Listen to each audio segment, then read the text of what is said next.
الحمد لله نحمده ونستعينه ونستغفره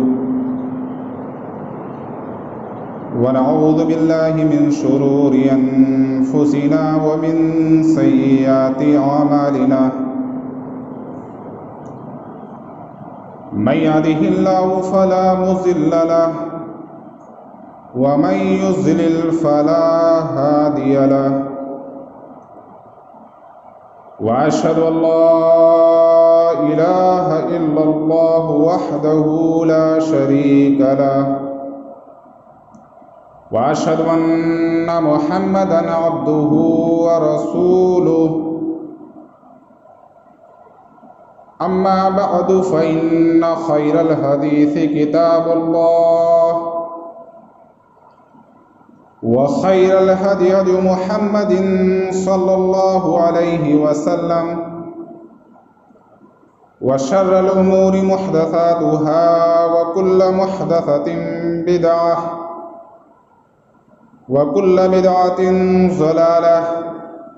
وكل ضلالة في النار فأعوذ بالله السميع العليم من الشيطان الرجيم بسم الله الرحمن الرحيم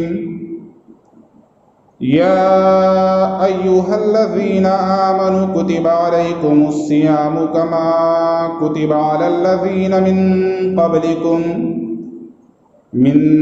قبلكم لعلكم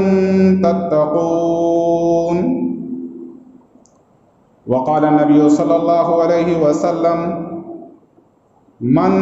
صام رمضان ایمانا واحتسابا غفر له ما تقدم من ذنبه۔ ہر قسم کی کبریائی، بڑائی، بزرگی اللہ وحدہ لا شریک کے لیے، کہ جس خالق کائنات نے ہم سب کی تخلیق فرمائی اور ہماری کامیابی و کامرانی کے لیے بے شمار انبیاء کرام مبعوث فرمائے،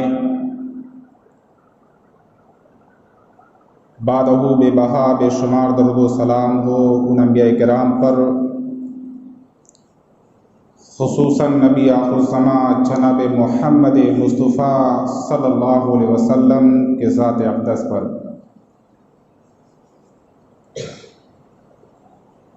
حاضرین جمعہ، ہم اور آپ یہ بات اچھی طرح سے جانتے ہیں کہ شعبان المعظم کا مہینہ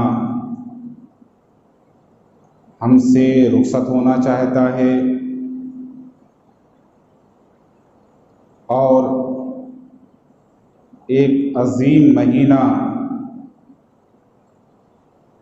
ہمارے اوپر سایہ فگن ہونا چاہتا ہے، جس عظیم مہینے کو ہم اور آپ رمضان المبارک کے نام سے جانتے ہیں۔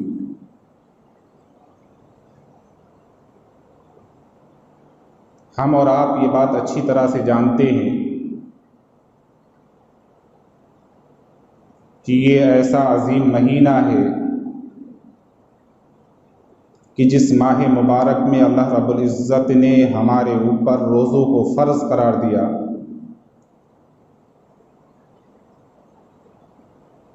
اور فرض قرار دینے کے بعد اللہ رب العزت نے فرمایا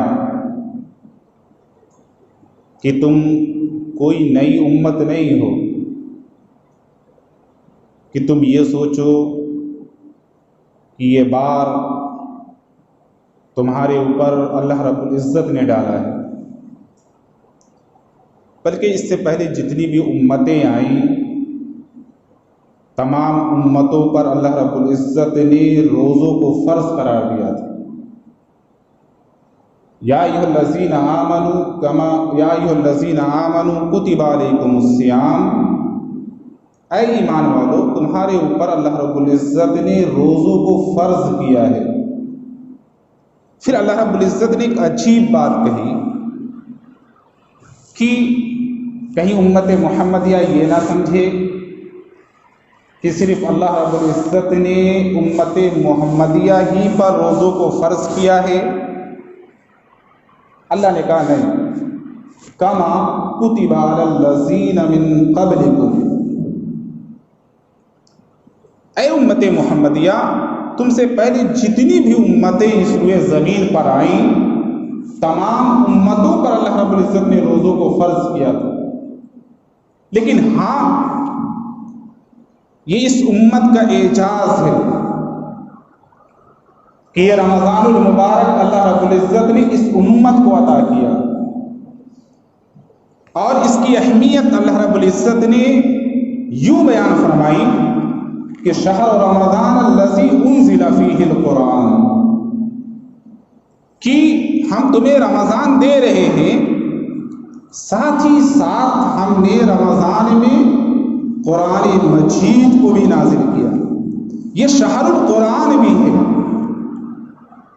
اور فائدہ کیا اللہ کا ہے؟ ہم روزہ رکھتے ہیں، ہم قیام اللیل کا اہتمام کرتے ہیں، کیا اس سے اللہ کو فائدہ پہنچتا ہے؟ نہیں، اللہ فرماتے ہیں لعلکم تتقون، تاکہ تم متقی بن جاؤ، پرہیزگار بن جاؤ، تقوی کی دولت تمہیں نصیب ہو جائے۔ میرے بھائیوں، ہم اور آپ دعا کریں کہ اللہ رب العزت یہ عظیم مہینہ ہمیں نصیب فرمائے۔ کیوں ہمارے اسلاف مسلسل 6 مہینے تک اللہ رب العزت سے دعائیں کیا کرتے تھے، اپنی نمازوں میں، اپنی نوافل میں، اپنے قیام میں، تہجد کی نمازوں میں، کہ الہ العالمین ہمیں رمضان المبارک کا مہینہ نصیب فرما۔ ذرا ہم اور آپ غور کریں، وہ صحابہ، وہ اسلاف کرام کہ جو عرب کی چلچلاتی دھوپ میں رہا کرتے تھے، عرب کی تپتی ریت میں اپنی زندگی گزارتے تھے، دن و رات کسانی کیا کرتے تھے، کھیتوں میں کام کیا کرتے تھے، نہ اے سی میسر، نہ پنکھے کا کوئی انتظام، نہ کوئی لائٹ کا انتظام۔ ہمارا روزوں کی شدت کم کرنے کے لیے ہم پورے دن اے سی میں گزارتے ہیں، پنکھے میں گزارتے ہیں، سو کر کے گزار دیتے ہیں۔ ذرا قربان چاہیے صحابہ کرام رضوان اللہ علیہم اجمعین پر کہ کیسے اللہ والے تھے، کیسے اللہ کے متقی اور پرہیزگار بندے تھے کہ مسلسل 6 مہینے تک صرف اور صرف اللہ سے یہ مانگتے تھے کہ الہ العالمین ہمیں رمضان کا مہینہ نصیب فرما دے، اور ہمارا یہ انقباض محسوس کرتے ہیں، جبکہ ساری آسانیاں ہیں، ساری سہولتیں ہیں۔ گرمی لگی، دھوپ لگنے لگی، ہم نے غسل کر لیا، نہا لیا، اپنے جسم کو ٹھنڈک پہنچا لیا، اس سے بھی ہماری اور آپ کی ٹھنڈک ختم نہیں ہوئی، اے سی کمرے میں چلے گئے، اے سی روم میں چلے گئے، اور اس سے بھی ختم نہیں ہوئی تو پورا دن ہم سو کر کے گزار دیتے ہیں تاکہ بھوک کا احساس نہ ہو، پیاس کا احساس نہ ہو۔ پھر بھی دلوں میں ان کی بات ہے کہ رمضان کا مہینہ آ رہا ہے، کیسے روزے ہم گزاریں گے، کیسے ہم بھوک اور پیاس کو برداشت کریں گے؟ میرے بھائیوں، کیا مطلوب ہے اللہ کو؟ من صام رمضان ایمانا و احتسابا، روزہ رکھو تو دل میں انقباض محسوس نہ کرو، دل میں یہ نہ ہو کہ ہم روزوں کے ایام کیسے بھوک اور پیاس کو برداشت کرتے ہوئے گزاریں گے، نہیں، جس نے روزہ رکھا حالت ایمان میں۔ 2 شرطیں اللہ کے رسول صلی اللہ علیہ وسلم لگا رہے، ایمان بھی ہو اور احتساب بھی ہو، یعنی اللہ سے اجر و ثواب کی امید بھی ہو، یعنی دل میں انقباض نہ ہو، ہم بوٹھے نہ، دل میں یہ نہ محسوس کریں، پڑھنا محسوس کریں کہ کیسے یہ ایام گزریں گے، نہیں، اللہ رب العزت سے اجر و ثواب کی امید رکھتے ہوئے جو روزہ رکھتا ہے، اللہ کے رسول صلی اللہ علیہ وسلم فرماتے ہیں غفر له ما تقدم من ذنبه، اس کے پچھلے جو صغیرہ گناہ ہیں اللہ اسے معاف کر دیتے ہیں۔ تو صحابہ، میں عرض کر رہا تھا کہ ہمارے اسلاف جو مکہ اور مدینہ میں عرب میں رہ کر کے آئے ہیں وہ جانتے ہوں گے کہ وہاں کی گرمی کتنی شدید ہوتی ہے، کتنی سخت ہوتی ہے، تاپمان وہاں کا کتنا اوپر ہوتا ہے،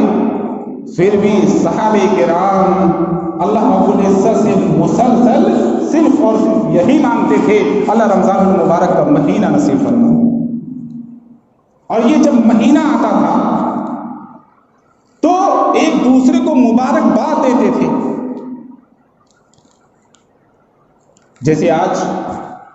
ہمارے یہاں کوئی مہمان آنے والا ہوتا ہے، ساری تیاریاں شروع ہو جاتی ہیں، ایک لمبی چوڑی لسٹ آ جاتی ہے، یہ پکایا جائے گا، یہ کھلایا جائے گا مہمان کو، اور مہمان کے دسترخوان پہ یہ پیش کیا جائے گا، یہ رکھا جائے گا۔ ہوتا کہ نہیں ہوتا ہے؟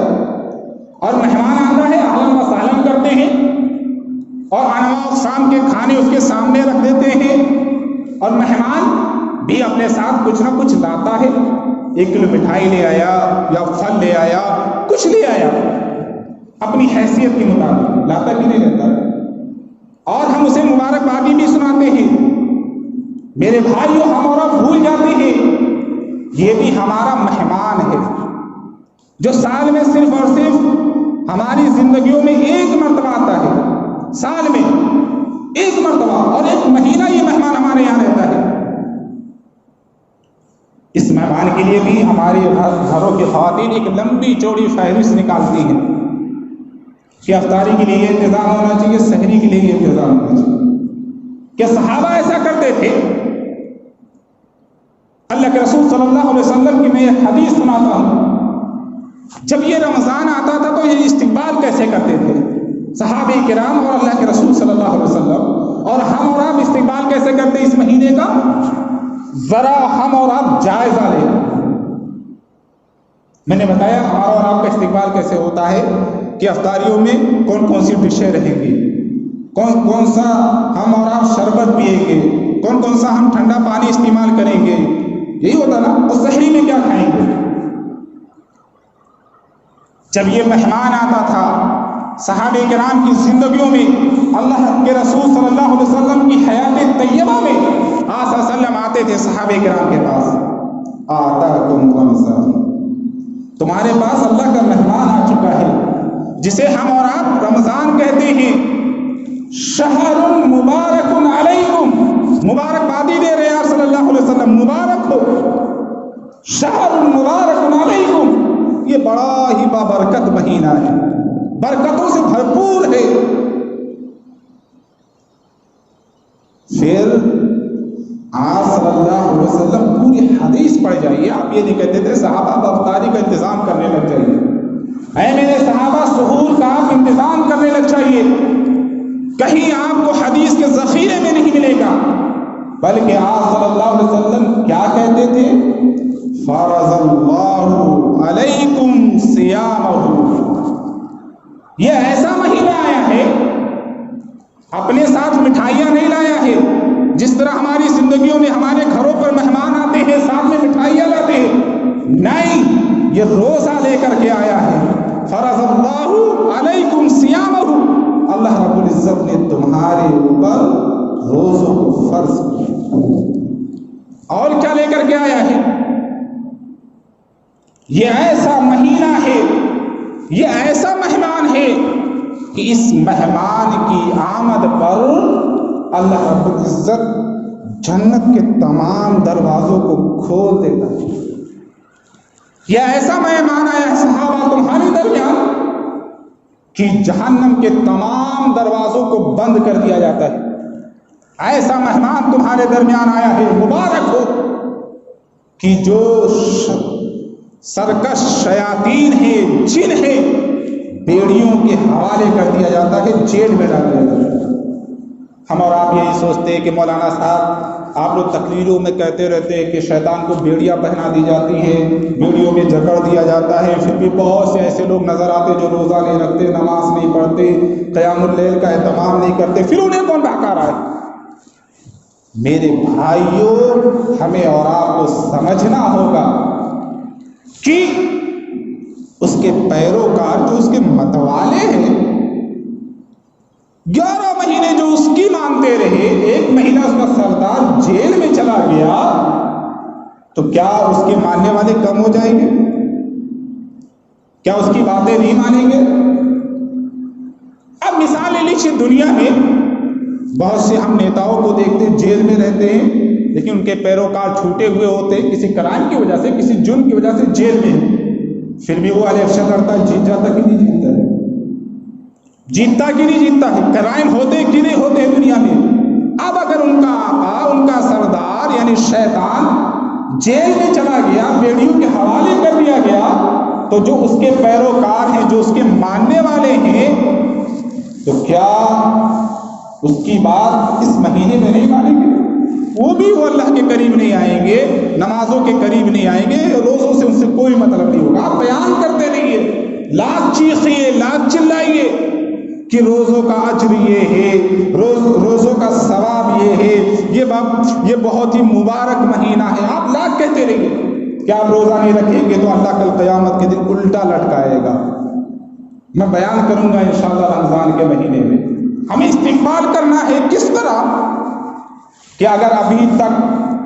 ہم اللہ والے نہیں تھے تو اس مہینے کو پا کر کے ہم اللہ والے بن جائیں۔ اگر ابھی تک ہمیں صدقہ و خیرات سے کوئی مطلب نہیں تھا، صلہ رحمی سے کوئی مطلب نہیں تھا، نمازوں سے کوئی مطلب نہیں تھا، روزوں سے کوئی مطلب نہیں تھا، اللہ کی قسم اس مہینے کو پا کر کے بڑے ہی خوش نصیب ہے وہ لوگ۔ اسی لیے ہم اور آپ دعا کریں کہ اللہ یہ مبارک مہینہ ہمیں نصیب فرما دے۔ زندگی کا کیا بھروسہ ہے؟ ابھی تو 6-7 دن ہیں۔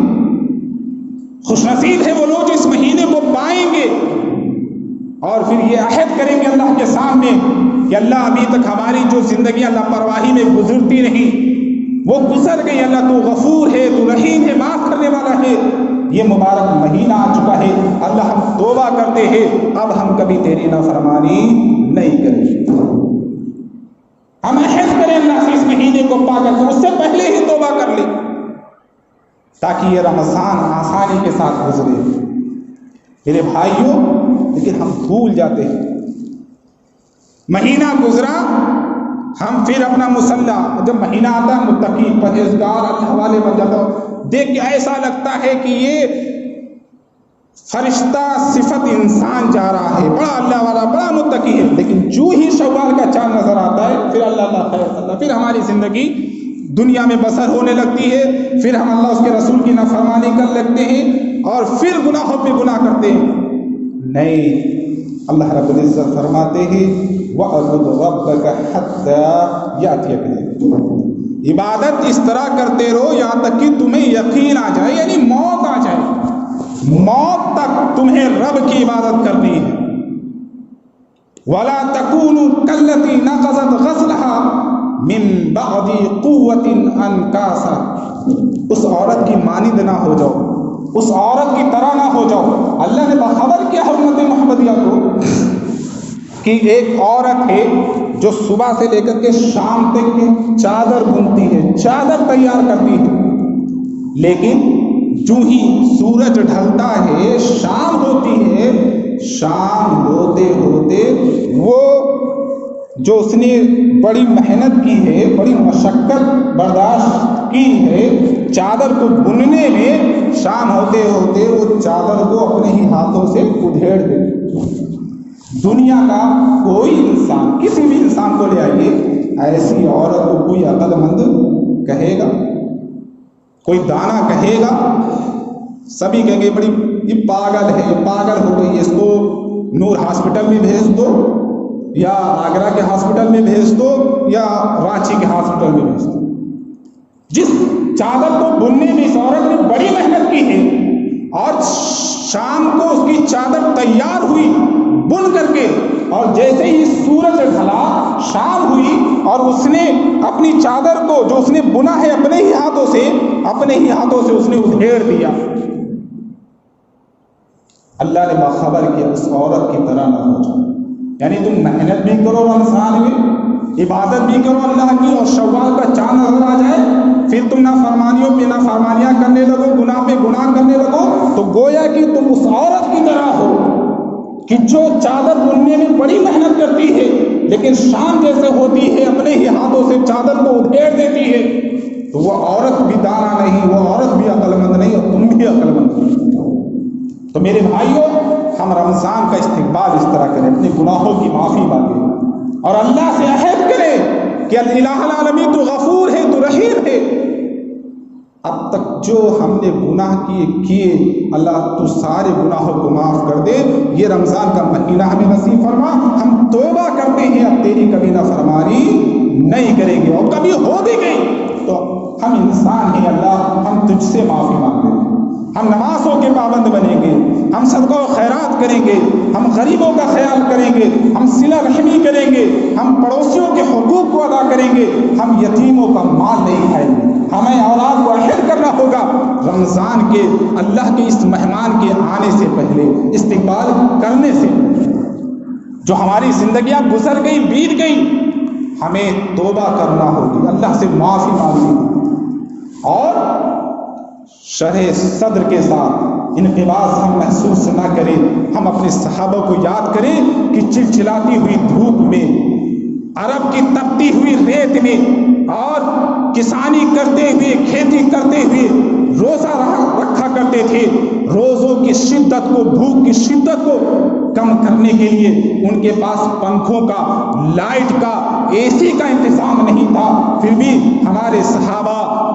اللہ سے یہ دعائیں مانگا کرتے تھے 6 مہینے تک مسلسل وظائف المعارف اٹھائیے کہ اللہ یہ مہینہ ہمیں نصیب فرمائے۔ اور میں آپ کے لیے بتاؤں کہ پہلے کیا دور تھا، کیا زمانہ تھا کہ اگر افطاری کر لی، آنکھ لگ گئی، وہیں سے روزہ اسٹارٹ۔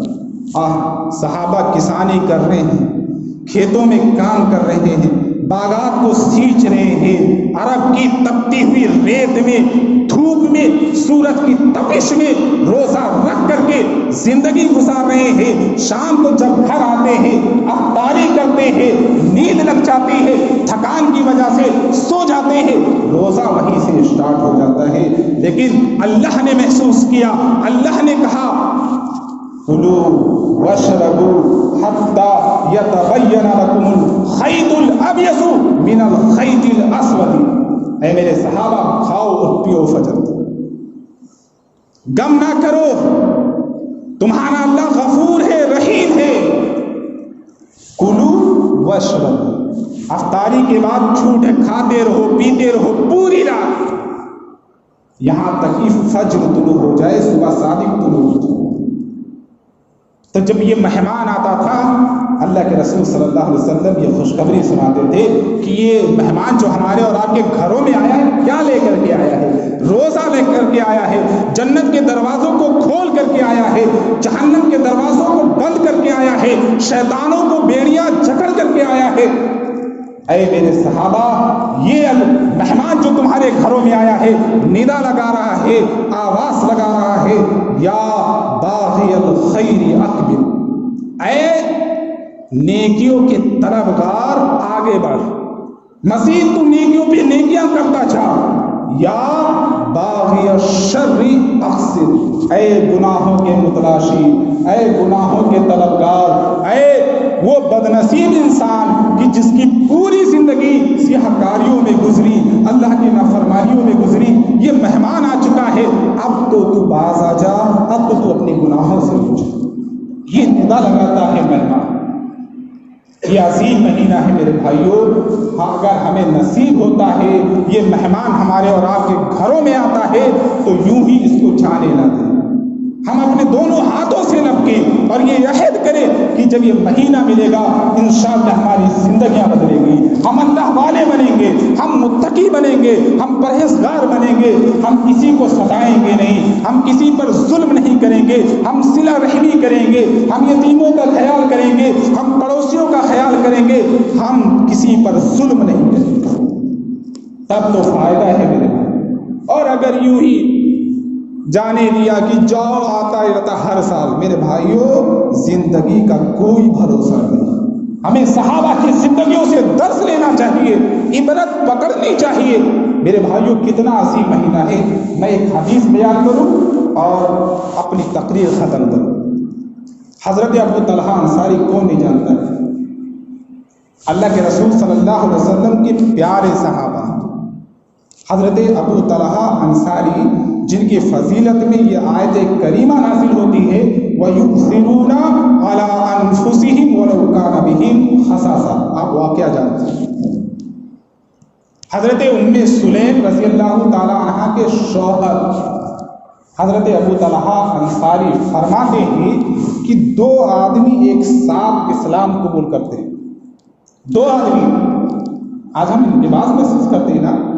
آ گیا کیسے رہیں گے، کیسے نہیں رہیں گے، کیا ہوگا، بڑی گرمی پڑ رہی ہے، 40 ڈگری گرمی ہے، کیا کریں گے، کیسے گزاریں گے؟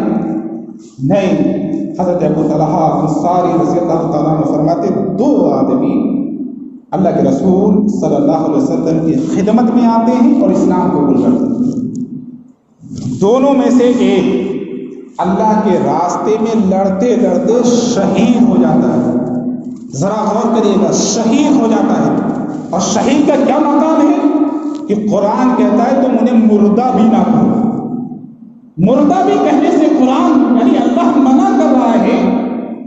کہ تم انہیں مردہ بھی نہ کہو، یہ شہید کا مقام ہے۔ آج کوئی انسان مر جاتا ہے، ہم میت کہہ دیتے ہیں، مردہ کہہ دیتے ہیں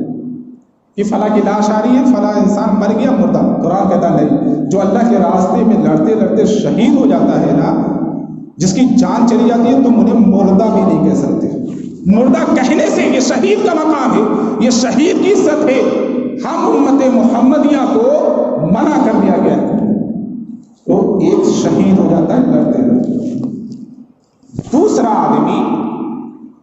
اس کی شہادت کے 1 سال بعد اس کی وفات ہوتی ہے۔ ایک شہید ہوا اور دوسرا آدمی اس کی شہادت کے 1 سال بعد اس کی وفات ہوتی ہے،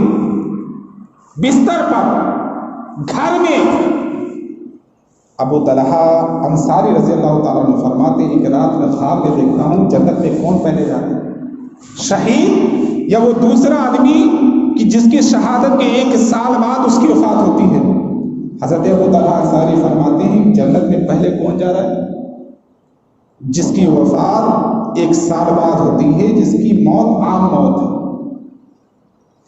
حضرت ابو طلحہ انصاری فرماتے جب میری آنکھ کھلی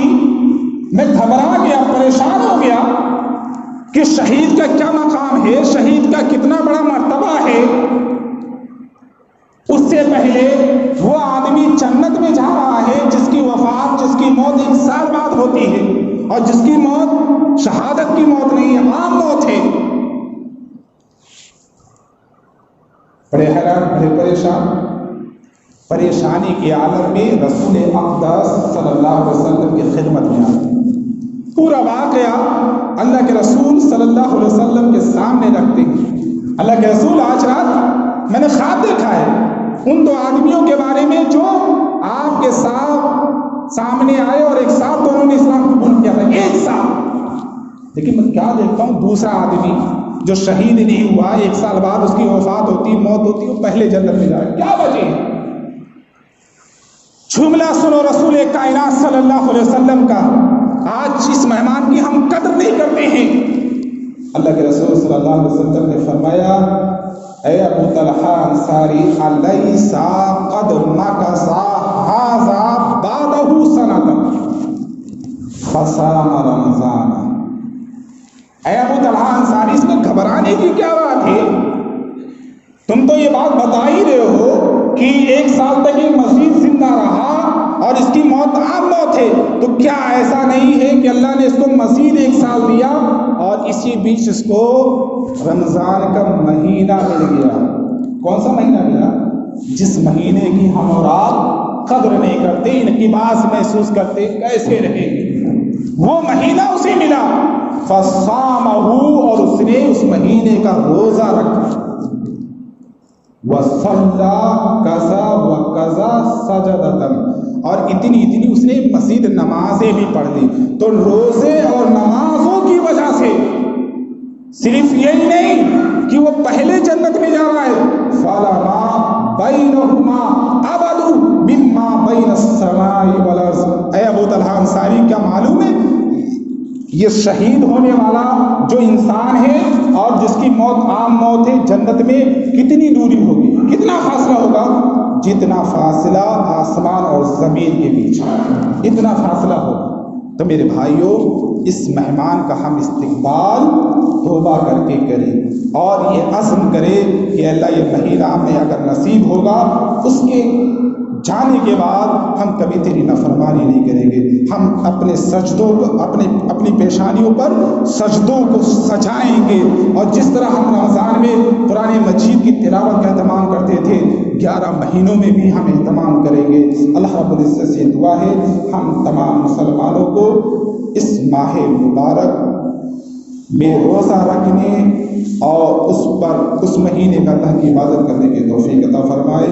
الہ العالمین ہمیں ایک بنا، نیک بنا، قرآن و حدیث میں چلنے والا بنا، ہمارا خاتمہ ہو تو ایمان بالخیر پر ہو، اور ہماری زبان سے کلمہ شہادت اشہد ان لا الہ الا اللہ و اشہد ان محمدا عبدہ و رسولہ ادا ہوتا رہے۔ آمین۔ وما علینا